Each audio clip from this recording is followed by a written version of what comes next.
Hi, all. It's time for the last part of our Christmas story. And you know what that means that Christmas is almost here. I hope you're really excited because I am too.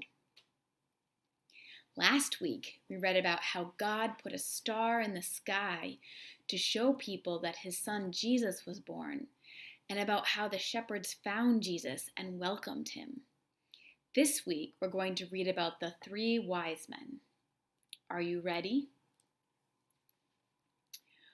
Far away in the east, three clever men saw the very same star, the star that God had put in the sky when Jesus was born. They knew it was a sign. A baby king had been born. They had been waiting for this star. They knew it would come. "He's here!" they shouted. "He's here!" And I'm sure if you'd been there, you would have heard them laughing and dancing and singing until the sun came up. At dawn, they packed up their camels and wrapped gifts for the baby. They brought their most precious treasures of all, frankincense, gold, and myrrh. Special, sparkly, lovely smelling, gleaming things, just right for a king. The three wise men, actually, if you'd met them, you'd have thought they were kings because they were so rich and clever and important looking, set off.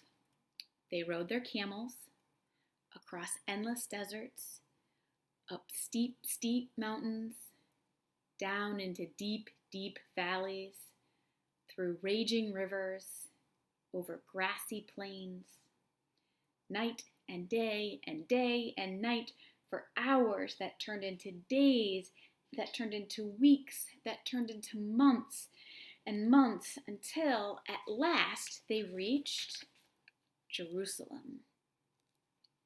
Jerusalem was by far the most important city for miles around.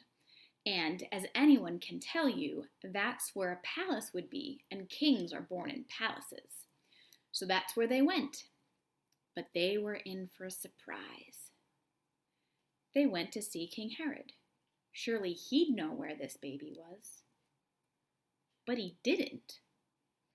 In fact, he didn't like the sound of a new king. It made him cross.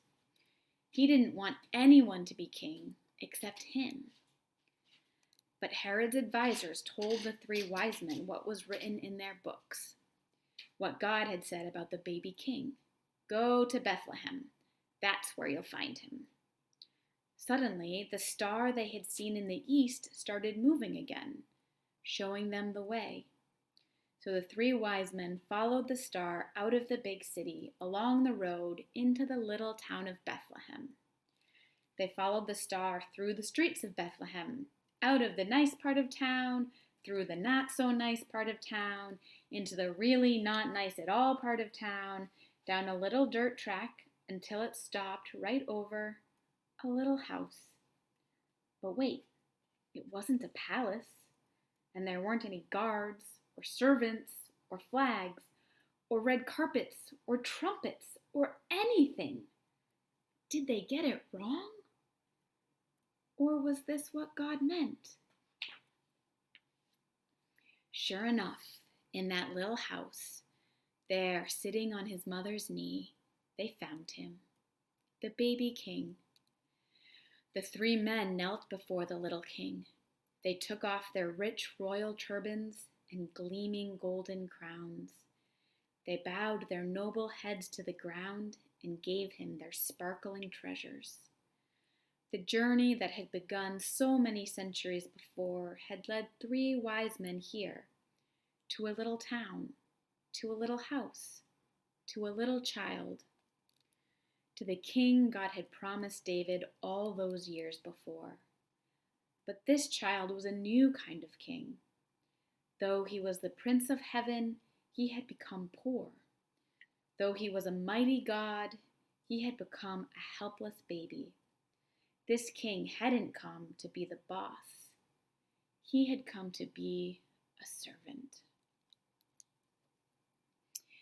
I think the last part of this story is the most important.